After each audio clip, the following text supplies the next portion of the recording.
Perkenalkan, nama saya Aditya Firmansyah.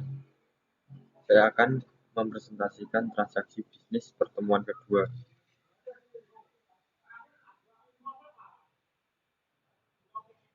Di sini ada persamaan akuntansi.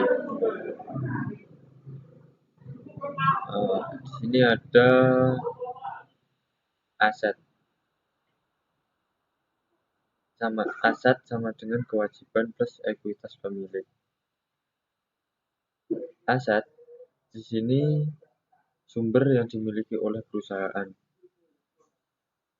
Kewajiban hak kreditor yang mencerminkan utang perusahaan. Hak ini jadi ketika saya mau mengolah suatu perusahaan, di sini ada modal. Saya di sini yang disebut hak pemilik perusahaan, yang disebut ekuitas pemilik. Sumber modal dari utang mungkin dari bank, jika semua digabungkan disebut dengan aset, yaitu sumber yang dimiliki oleh perusahaan. Transaksi bisnis. Transaksi bisnis adalah peristiwa atau kondisi ekonomi yang secara langsung mengubah kondisi keuangan suatu entitas atau secara langsung memengaruhi hasil operasinya. Transaksi ini transaksi output dari suatu perusahaan. Misal, saya punya perusahaan di bidang penjualan, berarti hasil akhirnya barang yang terjual oleh barang yang dijual oleh konsumen. Ini merupakan transaksi bisnis. Contoh, seperti misal saya belanja di Alfamart, kan ada teller atau kasir, disebut transaksi bisnis.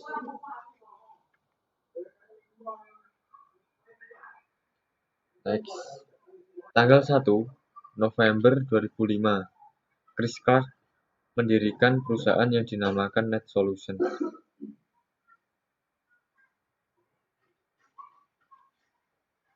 Chris Clark membuka rekening bank atas nama Net Solution dan menyetorkan dana sebesar $25.000 ke rekening tersebut. Di sini disebut dengan aset. Kas masuk $25.000. Ekuitas pemilik. Modal Chris Clark $25.000 investasi oleh Chris Clark. Jadi, uang Chris Clark yang masuk di sini dengan ekuitas pemilik. Selanjutnya, Net Solution membeli tanah senilai $20.000. Dari mana bayarnya? Dari uang kas $25. Ini digunakan untuk membeli tanah. Di sini, kas $25.000 berkurang $20.000 menjadi $5.000. Di sini asetnya berkembang. Jadi kas dan tanah bertambah $20.000. Asetnya masih tetap, tetapi $5.000 berbentuk uang, $20.000 berbentuk tanah. Total $25.000 di sini digunakan ekuivalen dengan ekuitas pemilik modal Chris Clark. $25.000 masih tetap. Lanjut.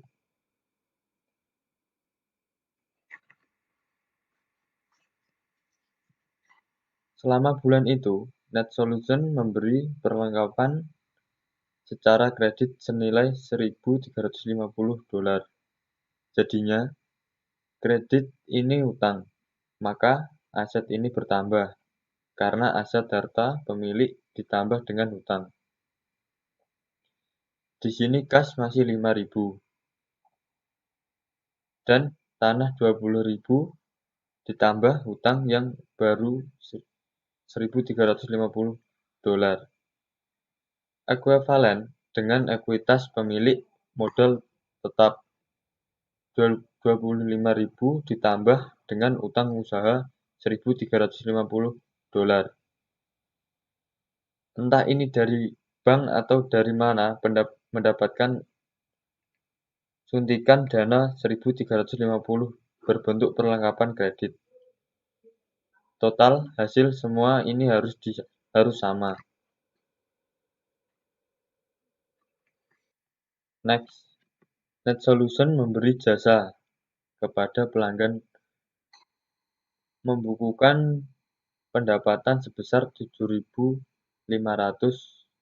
dolar dan menerima secara tunai. Berarti mendapat pendapatan secara tunai atau cash. Sehingga di sini saldo bertambah sebelumnya cash 5.000 ditambah 7.500 pendapatan sehingga total 12.500.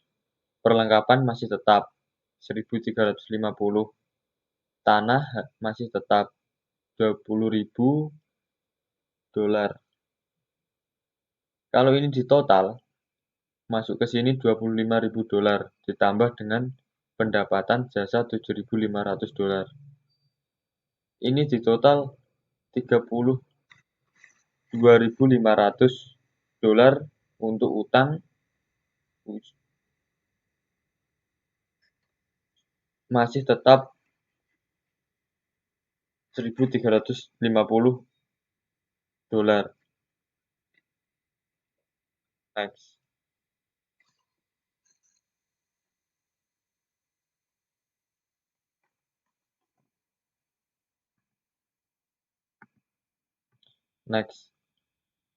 NetSolution membayar beban-beban berikut. Gaji 2.125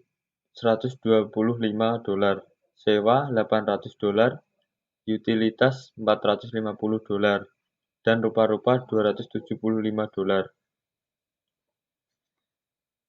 Jadinya, ini kalau pengeluaran di total semua 3.650 dolar.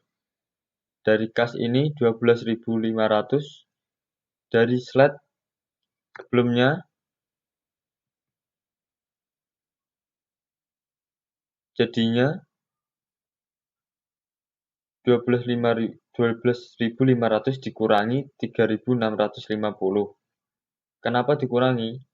Karena ini pengeluaran, sehingga saldo di total 8.850.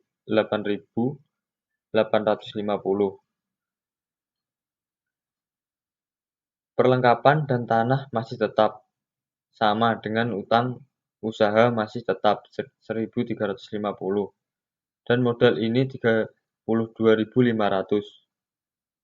Total dari slide sebelumnya dikurangi pengeluaran gaji, sewa utilitas dan rupa-rupa di total 28.850 dolar. Dampak transaksi. Dampak transaksi terhadap ekuitas pemilik.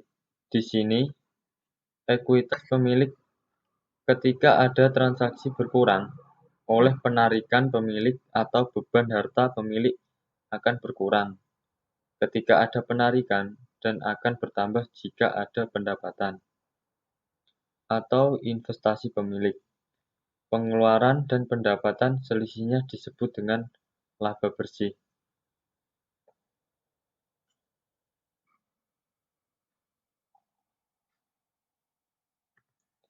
Next, laporan akuntansi yang disebut laporan keuangan menyediakan informasi kepada pemilik. Misal, saya sebagai pemilik perusahaan membutuhkan laporan. Seperti slide sebelumnya ini. Next, laporan keuangan. Di sini ada laporan laba rugi. Laporan laba rugi adalah rangkuman dari pendapatan dan beban selama periode waktu tertentu. Biasanya, bulanan bisa tahunan atau per 6 bulan. Kedua, laporan ekuitas pemilik.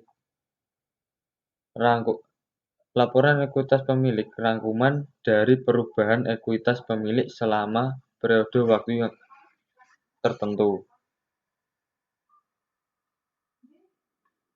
Ini perubahan harta biasanya akhir tahun. Neraca. Neraca adalah daftar dari aset, kewajiban, dan ekuitas pemilik pada tanggal tertentu.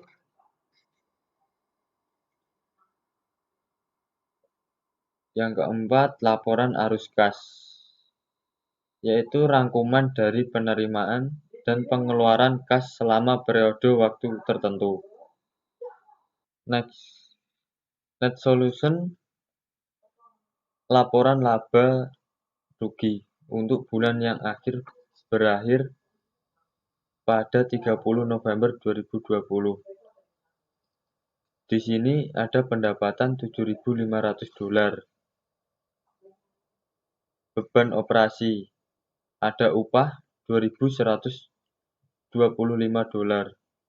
Beban sewa $800. Beban perlengkapan $800. Beban utilitas $450.